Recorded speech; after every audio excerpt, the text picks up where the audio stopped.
We got a halibut on. Come on, Amanda, reel. What do I do? Just sit here and hold it? Oh, we're at the leader. Into the oven we go at 350 degrees. You ready? Cheers. Cheers. Hey everyone, and welcome to today's Gale Force Twins episode. You might notice we are dressed very differently.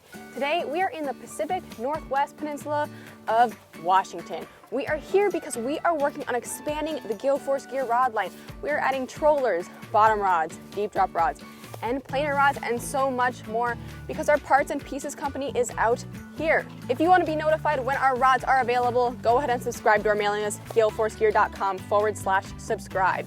Now it is time for some fishing. Of course, we couldn't come all this way and not go fishing. So today we are going to be targeting halibut and rockfish. We are going to see what we catch, and whatever we catch, the plan is to catch and cook the species for a delicious meal back home. My name's Amanda, Emily's behind the camera, and welcome to our channel, Gale Force Twins.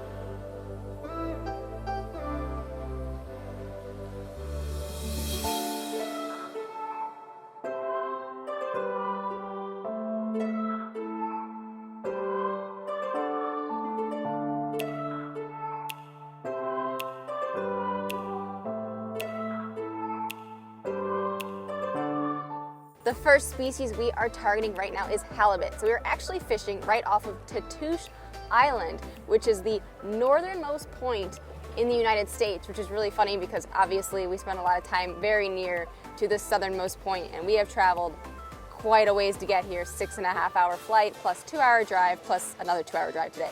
So it's been quite a bit of travel, but we are here, we're targeting halibut. We're using an electric rod and reel. Right now our bait is just off the bottom, so we basically drop our bait to the bottom to find it, and once we find bottom, which there it is, we're gonna pull our bait up off the bottom and keep it off the bottom while we wait for that halibut to bite. For bait, we are using tuna bellies and salmon bellies, and I have that on a double hook rig down at the bottom. We can show you what the rig looks like hopefully after we catch a fish, because it's already down there with a 3-pound lead as well. So we're fishing in like 140 feet of water right now, and once you get the halibut bite, apparently they just slurp it in, you put it in gear, and you reel them up. We got a halibut on. What do I do? Just sit here and hold it? Is that all I have to do? For now, at least. Well, I will say, I couldn't imagine hand cranking this. He is taking line. All right, hold on, let's look at that rod. Totally doubled over. Doubled over. And sure. Today I am thankful for an electric reel. He's actually taking line. Still taking line. Taking line. We're not gaining at all, but we're gonna let him pull. We don't want to pull the hook or anything. He's actually starting to go under the boat. Stuck at 52 meters away from the boat. That's 150 foot. So he's 150 feet down. 51 meters. It's kind of gaining and losing a little bit at a time. Does it feel like cheating electric reel fishing? It feels a little bit like cheating, yeah. It really does actually. Because normally when we electric reel fish, we're fishing like 300 plus. So it feels like it's okay. But today we're fishing in like 150. However, we're not gaining at all. We're just gonna stall, we're just stalling. Oh, 49, we're down to 49 meters away. Oh, now we're up to 52. Let's check this out. It's bouncing at around 49 meters. See how it takes a little, gives a little, takes a little. I was told I have a barn door on here. A barn door. A barn So door. halibut are actually a species of I flounder. have a fun fact of halibut. So fun fact, when halibut are born, they are born with their eyes on either side of their heads, and they swim like normal fish. And as they age, they're still very young, one of their eyes travels to the other side of their fish. And then they start to swim on their sides. And as they get older, they get a flat side on one side of their body, and the other side's a little more rounded, making them like a flounder. Amanda's working on hand cranking it the rest of the way. Yeah, How I'm really hard glad is I it? have this electric motor because holy cow. It should be really close. We're at 3 meters.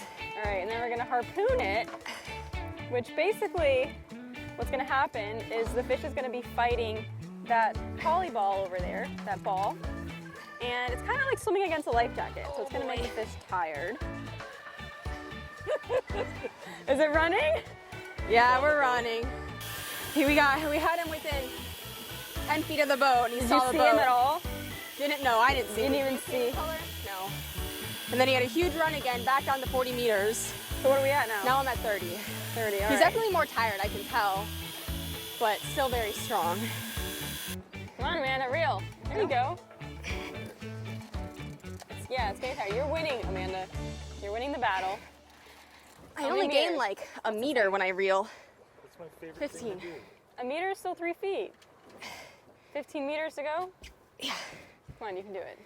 Just think about it. There's a 100-pound fish on the other end of that line. I know that. We're starting to A little gain. bit of help from Captain John. Lift and wind. 8 meters. Lift, drop and wind. You're doing it, Amanda. How many meters?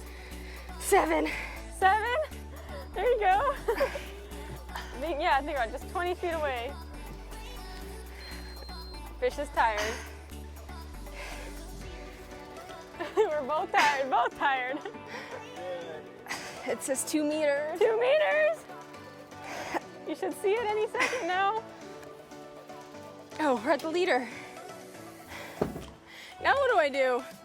Holy cow. Oh, he's coming in the boat. Oh, he's coming in the boat. All right, someone else take the next fish. Wow. Getting an accurate measurement of our fish to see how much he weighs roughly. So right here, you can see the 2 eyes on one side of the head. 1, 2. Super dark on one side. And then we'll try to, Emily, can you pick up the tail? We're gonna see how white the belly is. All right, our 60-inch, based on the measurements, is approximately 110 pounds is what we're gonna call it. A 60-inch halibut, 108.9 pounds, but we don't know the exact weight, but that's pretty close to it. Oh, all the way. That's a pretty big My back's fish. getting cold. All right, you can see how big he is. This here is the bait we wanted to show you. So we have a tuna belly, a spreader bar, and a copper pipe. And my giant halibut ate this.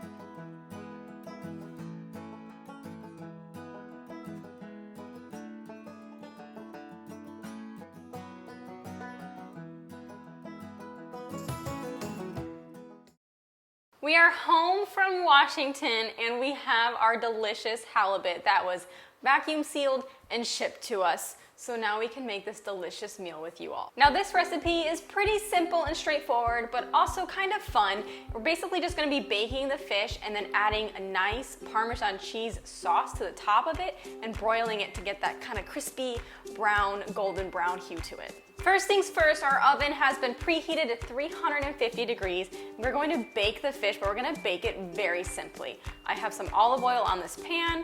We're just gonna simply olive oil, salt, and pepper the fish and bake it while we make the sauce. We are just going to coat our fish in olive oil.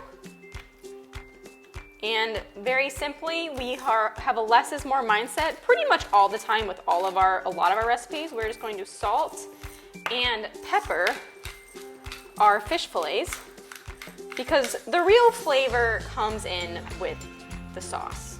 Into the oven we go at 350 degrees for about 8 minutes. Now it's time for the sauce, and don't worry, all the details will be in the description box so you don't have to take out a pen and paper and write this process down. The sauce is made up of butter, mayonnaise, Parmesan cheese, green onion, lemons, salt, and of course some hot sauce.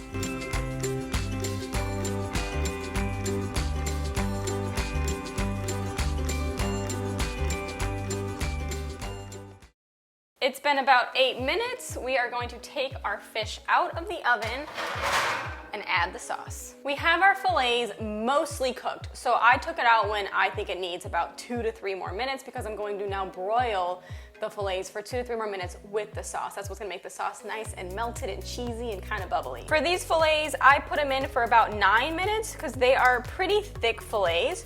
If you have a thin fillet, maybe 7 to 8, and a thicker fillet, you could do 10 to 12 minutes. So we're just going to add our sauce. And how long do we broil them for, Emily? We're gonna broil them for about 2 to 3 minutes until it gets nice and bubbly and kind of that golden brown color added to it. It is time to take our fish out of the oven. Now check it out. It got those nice golden brown flakes to it. That looks absolutely delicious. You can hear it sizzling. I am very excited to cut into this delicious halibut.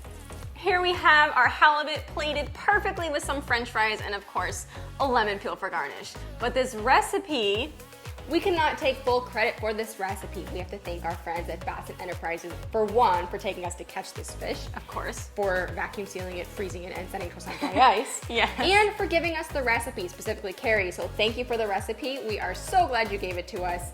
It is delicious. You ready? I'm ready to dive in. Let's dig in. Oh, that perfectly so flaky, good.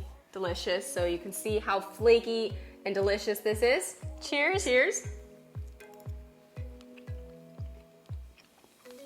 That was so good. Now, what I will say about this recipe is you could definitely apply it to any thicker white fish. Maybe a wahoo, maybe a thick mahi, maybe even a swordfish. That would be really good. I could also see this being really good grilled.